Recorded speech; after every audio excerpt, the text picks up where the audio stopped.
안녕하세요. 축진먹입니다. 이번 영상은 바르셀로나의 결산 시리즈입니다. 역시 똑같이 성적, 감독, 선수, 전술, 이적 시장 이렇게 5가지 부분으로 나누어서 얘기를 드릴 예정입니다. 재미로 들어주시면 감사하겠습니다. 먼저 첫 번째 성적입니다. 바르셀로나 이번 시즌 정말 어마어마한 성과를 거뒀죠. 라리가 우승, 챔스는 인테르에게 져서 4강 탈락, 코파델레이 우승, 수페르코파 우승입니다. 일단 이 성적으로 봤을 때 챔피언스 리그를 제외하고는 우승할 수 있는 모든 대회에서 우승을 차지했습니다. 또 이 과정 속에서 레알 마드리드를 결승에서 2번이나 이기면서 레알 마드리드에게 트로피를 뺏어왔다, 이런 느낌까지 있기 때문에 바르셀로나에게는 2배로 기쁜 시즌이 되었고요. 챔피언스 리그 4강에서 탈락했는데 인테르가 워낙 끈적하게 잘 버티기도 했고, 또 인테르 원정 가서 바르셀로나가 하피냐의 결정적인 득점으로 거의 다 따라잡았는데 마지막 인테르가 기적을 쓰면서 결국엔 패배하게 되었습니다. 챔피언스 리그는 쿤데와 발데 이렇게 2명의 주전 풀백이 없는 상태에서 치른 거기 때문에 더더욱 아쉬움이 있을 수밖에 없고요. 그럼에도 바르셀로나가 일정상으로 엄청나게 빡빡한 일정들이 있었는데 거기서 잘 버티면서 이런 성과를 만들어냈다. 그래서 더더욱 값진 시즌이었다, 이렇게 볼 수 있을 것 같습니다. 그 다음은 감독 한지 플릭에 대한 평가입니다. 오프사이드 트랩, 지공, 그리고 속공, 강력한 압박, 아주 트렌디한 전술을 사용했다, 이렇게 볼 수 있을 것 같고요. 또 하피냐, 이니고 이런 선수들을 제대로 개조하면서 팀의 퍼즐 하나하나씩을 잘 끼워놨던 것 같습니다. 물론 야말이나 페드리 같이 원래부터 잘하던 선수들도 있었지만 저런 선수들을 개조시켜서 월드클래스 수준까지 끌어올린 게 플릭의 업적 중에 가장 큰 부분 중 하나라고 볼 수 있겠고요. 또 페란 토레스 살리기, 이 역시 충분히 박수받을 만합니다. 아무래도 레반도프스키가 나이가 있기 때문에 또 풀경기 뛰는 게 쉽지 않고, 또 레반도프스키의 부상으로 인해서 스트라이커 땜빵이 필요했는데 그때마다 페란 토레스가 나와서 정말 어마어마한 퍼포먼스를 보여줬고요. 이렇게 3명의 선수들을 잘 살려낸 게 한지 플릭의 업적이라고 볼 수 있겠죠. 그리고 6관왕 짬이 있어서 그런지 유연한 선수 관리가 있었어요. 사실 바르셀로나가 엄청나게 뎁스가 두꺼운 선수단은 아니거든요. 일단 중원 자체는 두껍긴 한데 나머지 포지션에서 서브랑 주전의 퀄리티 차이가 너무 많이 나서 주전을 쓰는 게 어떻게 보면 강제되었던 상황인데 그때도 선수 관리 어느 정도 잘 해줬던 것 같습니다. 특히 이번에 챔피언스 리그 경기가 늘어나면서 바르셀로나도 일정이 빡빡한 주들이 몇 번 있었어요. 근데 그때마다 플릭이 딱 중심 붙잡고 성적을 내주면서 바르셀로나를 잘 이끌고 갔습니다. 그리고 지각에 민감한 거, 또 팀 내 규율을 설정하는 것 등 팀을 하나로 만드는 작업들을 또 굉장히 잘했던 것 같습니다. 일단 한지 플릭이라는 감독은 우승에 대한 노하우를 지니고 있다, 이렇게 얘기할 수 있을 것 같아요. 그래서 확실히 이 시즌 전체가 어떻게 돌아가는지에 대해서 잘 이해하고 있는 것 같다, 이렇게 얘기할 수 있을 것 같고요. 베스트 3입니다. 일단 베스트 3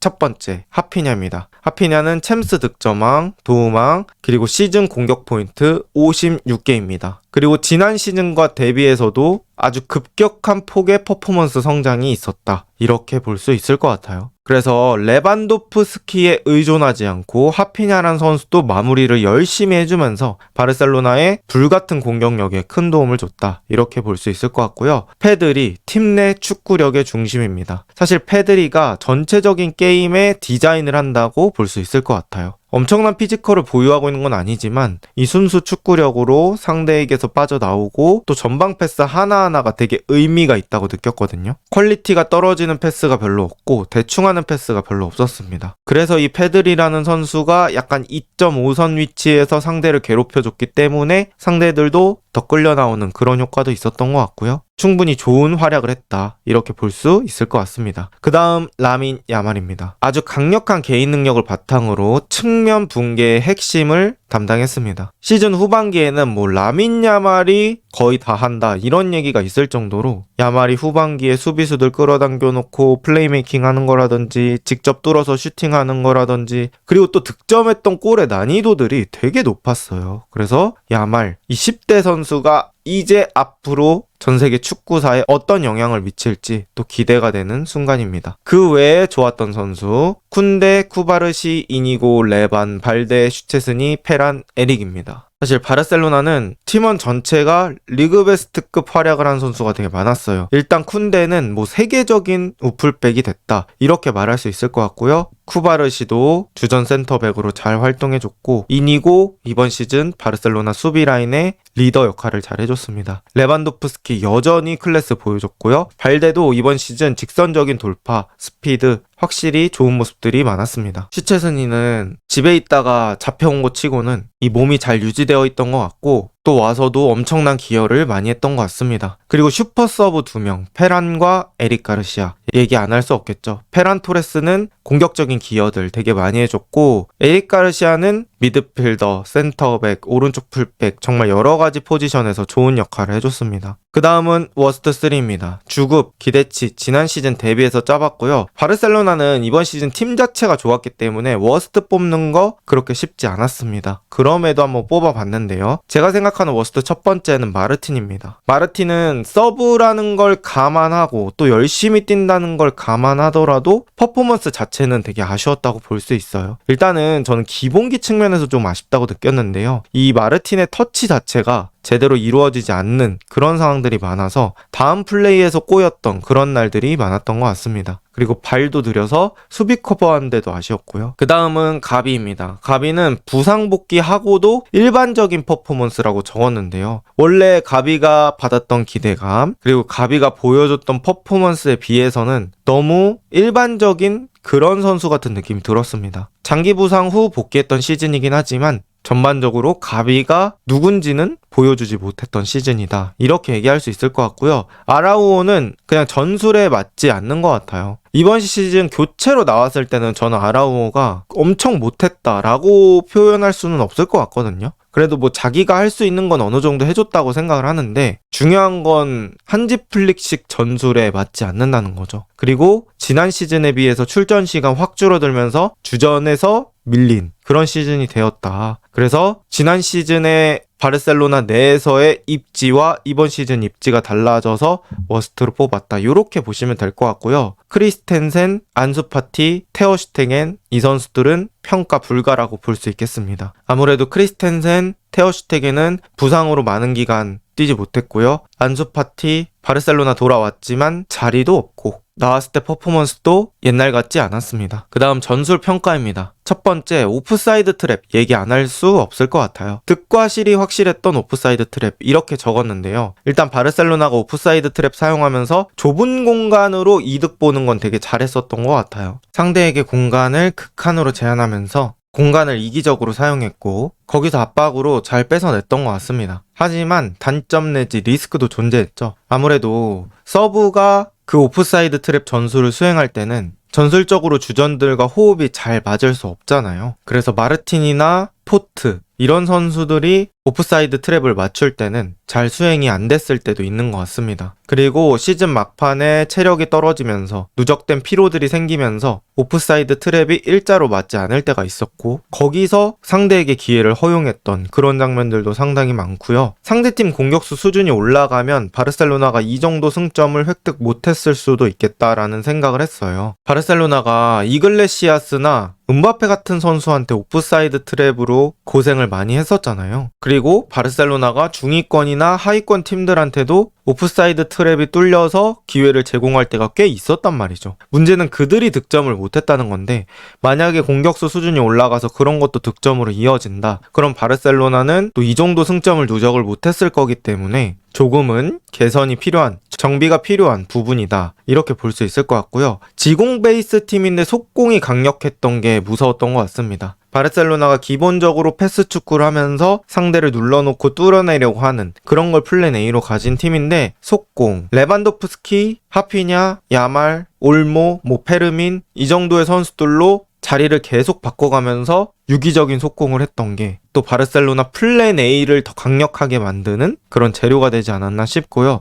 또 바르셀로나 패스 축구라는 팀 컬러 지키면서 한지 플릭의 독일식 강력한 압박이 도입됐던 그런 전술이라고 볼 수 있겠습니다. 그런데 냉정하게 봤을 때 이 전술의 난이도는 절대 낮지 않아 보이거든요. 그래서 베스트 11의 퀄리티가 보장이 되어야 제 생각에는 이 정도 퀄리티가 나올 것 같습니다. 그래서 무엇보다도 베스트 11의 부상 관리가 중요한 전술이라고 생각을 하고요. 다음 시즌에도 선수들의 부상 관리가 중요한 과제로 떠오를 것 같습니다. 그 다음은 개선 포인트입니다. 일단 첫 번째, 확실한 퀄리티의 서브를 구하는 게 중요할 것 같습니다. 사실 이게 가장 중요한 것 같아요. 특히나 풀백이라고 볼 수 있는데 바르셀로나가 오프사이드 트랩이라는 전술을 쓰는 한 이 풀백의 퀄리티 무조건 올라가 줘야 하고요. 특히나 왼쪽 풀백 같은 경우에는 발도 조금 빠른 그런 풀백이 있으면 더더욱 좋을 것 같습니다. 왜냐면 발대처럼 플레이하려고 하면 측면 높은 위치까지 올라가게 되거든요. 하피냐를 안쪽으로 집어 넣어야 하기 때문에, 그래서 수비 복귀 거리가 되게 길어지는데 그런 것들을 커버치려면 발빠른 풀백이 필요하겠죠. 그래서 이 확실한 퀄리티의 서브, 특히 왼쪽 풀백에서 이루어져야 된다, 이렇게 볼 수 있을 것 같고요. 또